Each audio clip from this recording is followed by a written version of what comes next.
I wrote about the Magnificent Seven in artificial intelligence in a blog from early March. One theme was that AI is the fifth technology shift over the last 30 years. The first four were the PC, the internet, mobile, and cloud. And these were sea changes in our daily lives and in the markets. Just look at the size of the technology sector in the US. As you can see from this chart from the Man Group, it is difficult to estimate the impact from these technology shifts. The markets have underestimated the last four by an average of 38%. There is enormous opportunity in artificial intelligence, and we wanted to bring viewers some insights from one of our managers on this complex topic. Last week, Deputy Chief Investment Officer Johara Farhadieh sat down with Disciplined Growth Investors, or DGI, a Minneapolis-based asset manager that Wespath has partnered with for nearly 20 years. DGI is a small mid-cap growth investor who is one of the asset managers in Wespath's U.S. equity fund. Their discussion centers around Super Microcomputer. This California tech company is one of the largest producers of high-performance and high-efficiency servers. They also provide server management software and storage systems for a variety of tech-based markets. The demand for Supermicro's offerings has soared recently due to the rise in popularity of artificial intelligence. Supermicrocomputers are revolutionizing how we process data and tackle complex tasks. Their compact form factor contradicts their immense capabilities, making them indispensable in a variety of applications. However, as is the case with any investment, it's important to understand both its strengths as well as the associated risks. With this backdrop, I turn it over to Johara and DGI. Hi, I'm Johara. I am the incoming Chief Investment Officer here at Wespath. I'm thrilled to be joined today by Rob Nicoski. He's the Chief Investment Officer of Disciplined Growth Investors, also known as DGI, which is one of Wespath's external asset managers. Rob, thank you for joining me today. How are you? I'm doing great, and Johara, and thanks for having me. It's my pleasure. Absolutely. So I asked you here today to talk to you about a hot topic, one that many of our investors are interested in and excited about, which is AI companies, artificial intelligence. Specifically, I wanted to talk to you about Super Microcomputer, which is one of DGI's largest holdings at the end of the first quarter. Supermicro, which is what we call it for short, but Super Microcomputer certainly caught our attention because the stock tripled in price in 2023. So we're eager to hear about this company from you. So Awesome. With that, my first question to you is, what does Super Microcomputer make, and how has it benefited from the enthusiasm in AI? Sure. Yeah. So Supermicro is a leading provider of high performance servers. And their servers are used to run a broad range of compute heavy applications across both internal data centers and cloud data centers. In recent years, a growing portion of their revenues has been generated from the design and manufacturing of tightly integrated racks of servers. And these racks that are integrated ostensibly act as one big supercomputer. And these systems are really purposefully designed to support increasingly computational intensive workloads.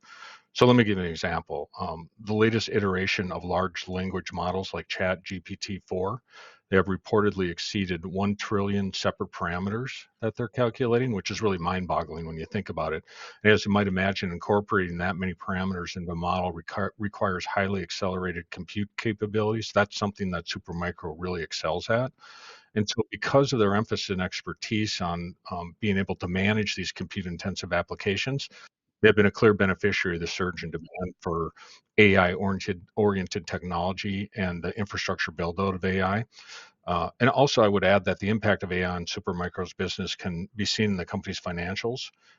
You mentioned it tripled in 2023. If you look at over the last 2 years, Supermicro's revenues have more than doubled, and their EPS has quintupled, thanks in part to the surge in demand for AI. And if we look at their last quarter, we estimate that more than 40% of their sales came from AI-related installations. And we would suspect going forward that you'd probably see even more than that, just because of the demand that we're seeing for AI infrastructure spending.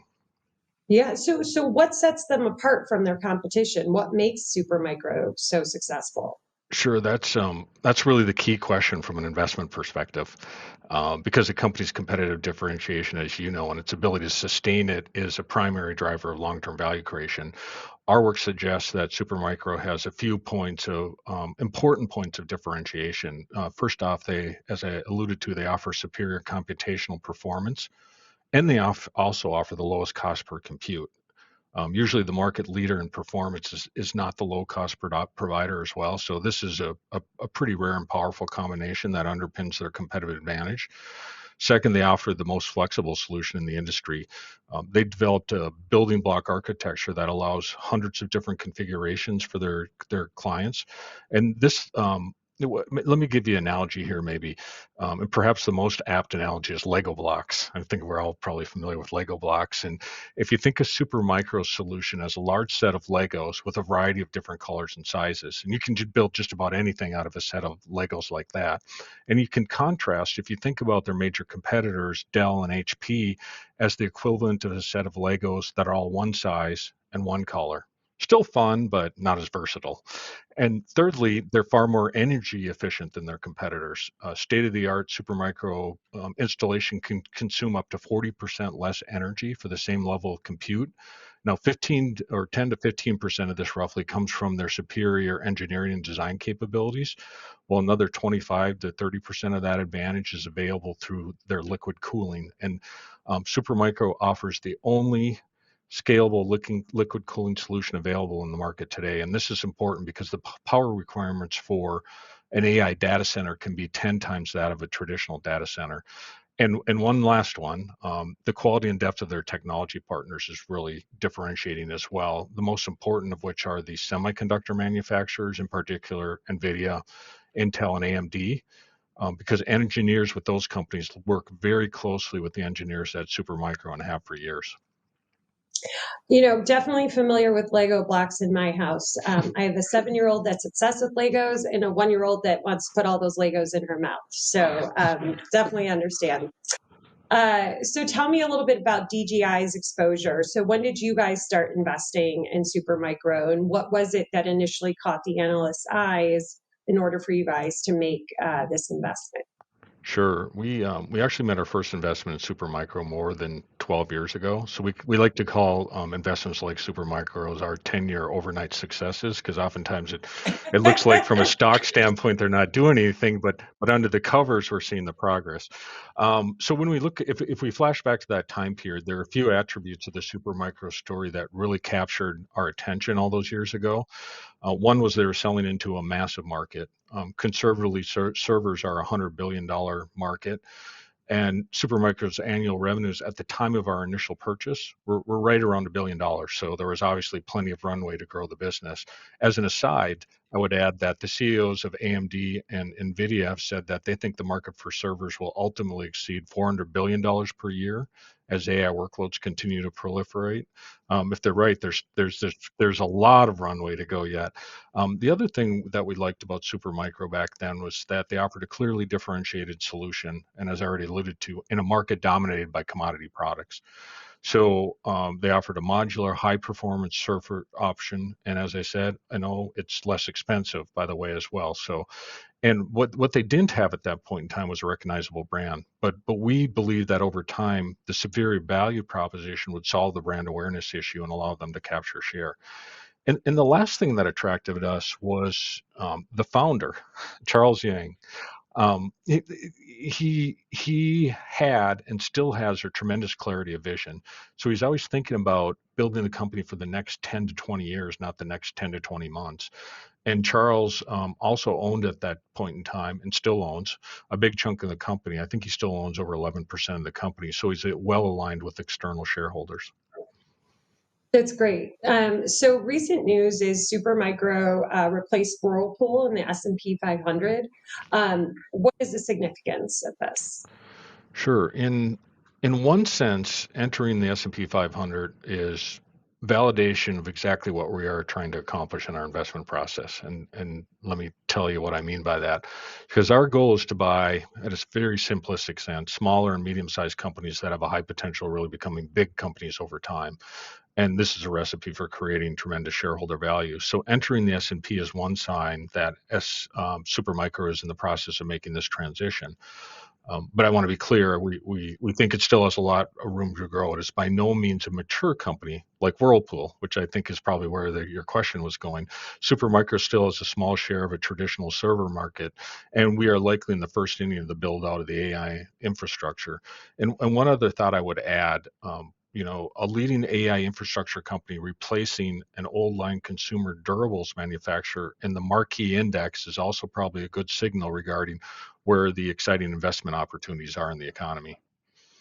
And speaking of exciting investment opportunities and where we are today, are there any other companies that you are invested in that are benefiting from the enthusiasm around artificial intelligence? Sure. Yeah. I'll highlight two in particular that are kind of right in the center of this right now. One is a company called Pure Storage.